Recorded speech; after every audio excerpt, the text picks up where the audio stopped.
Healthy diet.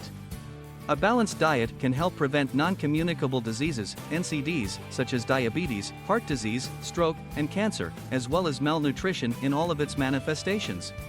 The biggest causes of health risks worldwide are an unhealthy diet and insufficient exercise. Healthy eating habits should be formed early in life. Breastfeeding promotes normal development of the brain and promotes healthy growth. It may also have long-term health benefits, such as lowering the chance of acquiring NCDs later in life and being overweight or obese. The ratio of calories consumed to calories expended should be balanced. Total fat should not be more than 30% of total energy consumption to prevent unhealthful weight gain.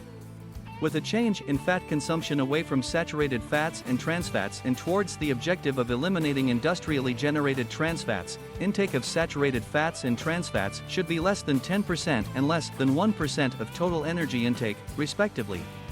A healthy diet includes keeping free sugar intake to less than 10% of total energy intake. For extra health advantages, a further cut to less than 5% of total energy intake is advised. Limiting sodium consumption to fewer than 2 g per day, which is equal to less than 5 g of salt per day, lowers the risk of heart disease and stroke in the adult population. WHO member states have pledged to stop the rise in diabetes, obesity in adults and adolescents, and childhood overweight by 2025. They have also agreed to reduce the global population's salt intake by 30% by that time. Overview.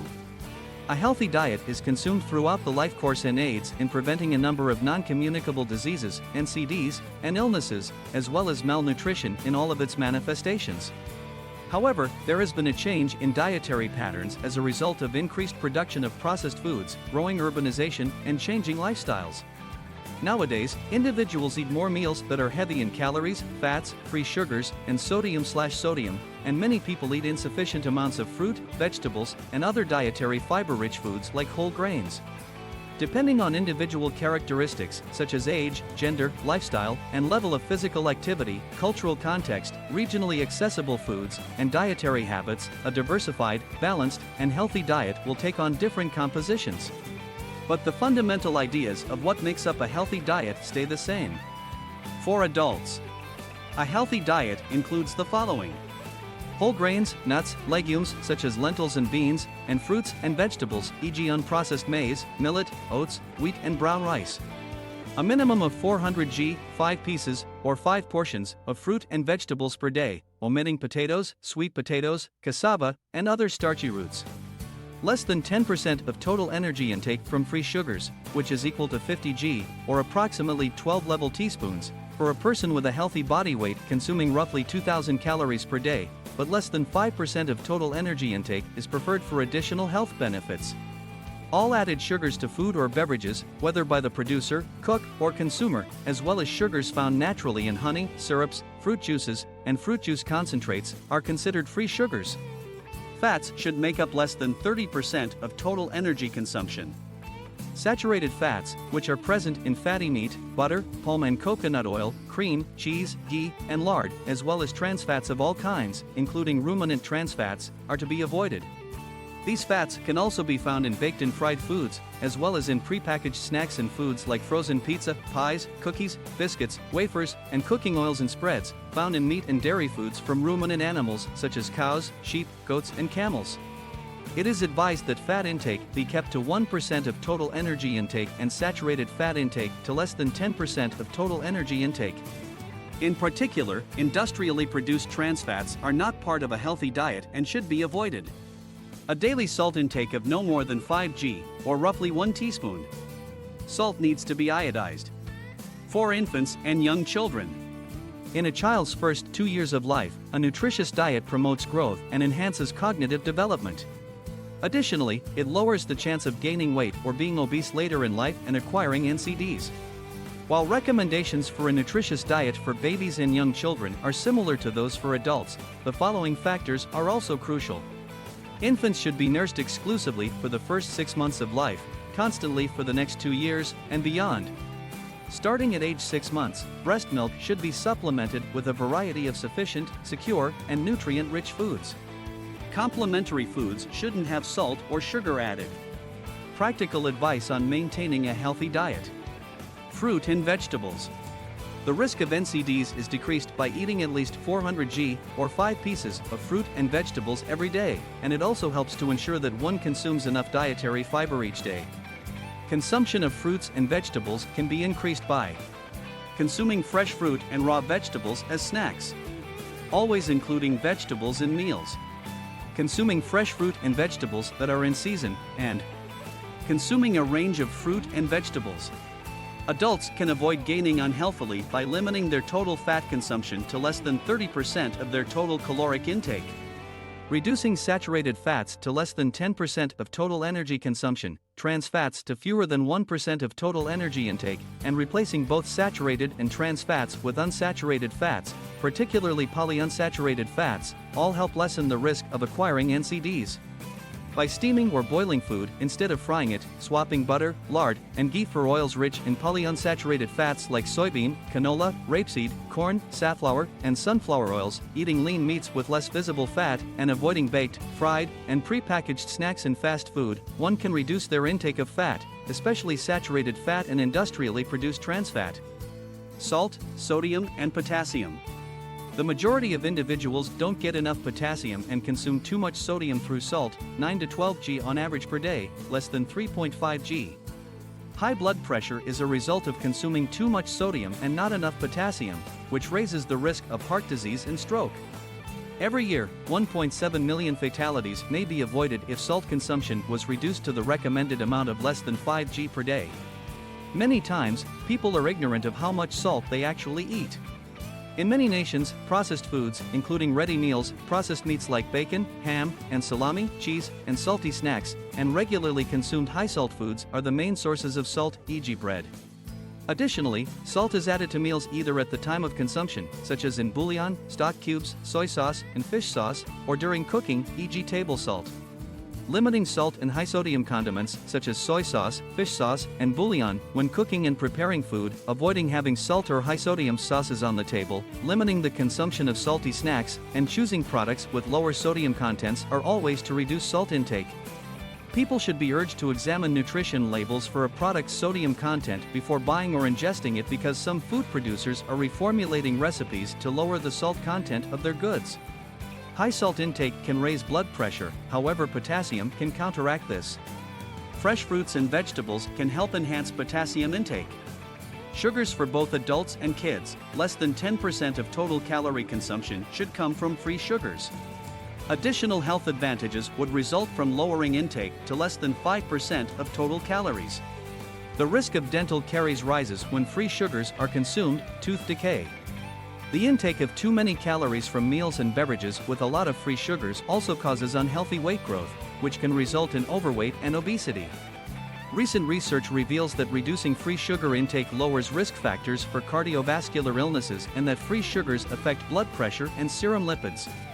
Limiting the consumption of foods and beverages with high sugar content, such as sugary snacks, candies, and sugar-sweetened beverages, all beverages with free sugars, such as carbonated or non-carbonated soft drinks, fruit or vegetable juices and drinks, liquid and powder concentrates, flavored water, energy and sports drinks, ready-to-drink tea, ready-to-drink coffee, and flavored milk drinks, will help reduce the amount of sugar consumed. How to promote healthy diets. Individual dietary patterns are shaped over time by a variety of social and economic factors that interact intricately. These include personal tastes and beliefs, cultural traditions, regional and environmental conditions, income, food costs, which will affect the accessibility and affordability of nutritious meals, and food availability, including climate change.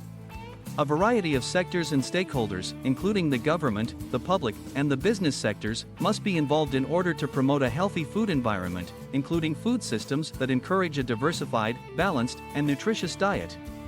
Governments have a crucial role in fostering an atmosphere where people can develop and keep healthy eating habits.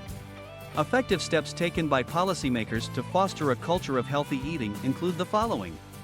Improving the coherence of national trade, food, and agricultural policy in order to advance a healthy diet and safeguard public health by reducing incentives for the food industry to continue or increase production of processed foods containing high levels of saturated fats, trans fats, free sugars, and salt/sodium. Encouraging reformulation of food products to reduce the contents of saturated fats, trans fats, free sugars, and salt/sodium, with the goal of eliminating industrially produced trans fats. Increasing incentives for producers and retailers to grow, use, and sell fresh fruit and vegetables. Looking into legal and voluntary tools, such as marketing rules and nutrition labeling policies, as well as financial incentives or disincentives, such as taxes and subsidies, to encourage people to eat healthily. Encouraging international, national, and local food services and catering outlets to improve the nutritional quality of their foods, making sure that healthy options are accessible and affordable, and reviewing portion sizes and pricing. Encouraging consumer demand for healthy foods and meals through encouraging culinary skills, including in children through schools. Promoting consumer awareness of a healthy diet. Developing school policies and programs that encourage kids to adopt and maintain a healthy diet. Educating kids, teens, and adults about nutrition and healthy dietary practices. Supporting point-of-sale information, including through nutrition labeling that ensures accurate, standardized, and understandable information on nutrition. Promoting appropriate infant and young child feeding practices through implementing policies and practices to support protection of working mothers, promoting, protecting, and supporting breastfeeding in health services and the community, including through the Baby-Friendly Hospital Initiative.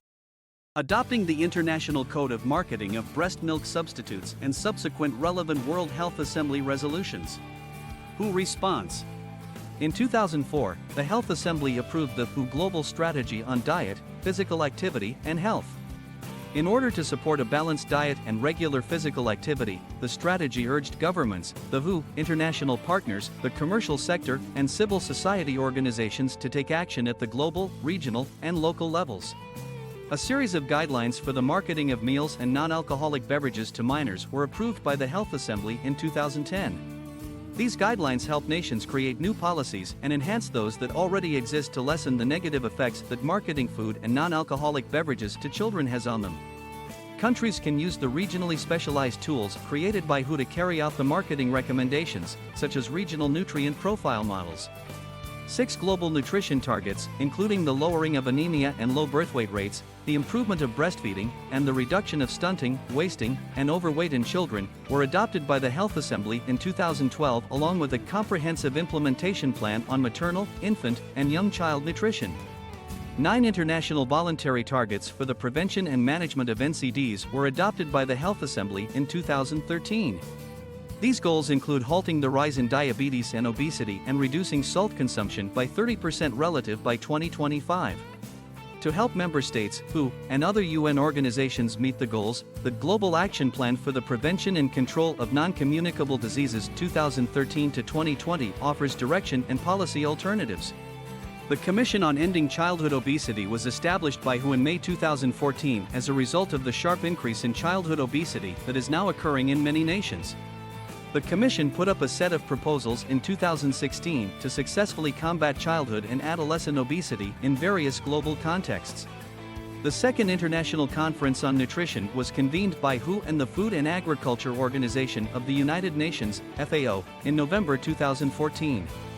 ICN2 ICN2 approved the Framework for Action and the Rome Declaration on Nutrition, which suggest a number of policy alternatives and measures to support varied, secure, and healthy meals at all stages of life. WHO is assisting nations in carrying out the agreements established at ICN2. The 13th General Program of Activity, GPW13, which will direct the work of WHO in 2019 to 2023, was approved by the Health Assembly in May 2018. The eradication of industrially produced trans fats from the food supply and a reduction in salt/sodium intake are 2 of the WHO's top priorities for GPW13 in order to ensure healthy lifestyles and promote well-being for all people of all ages. WHO has created a roadmap for nations, the Replace Action Package, to help speed up activities in order to support member states in taking the essential steps to eradicate industrially produced trans fats.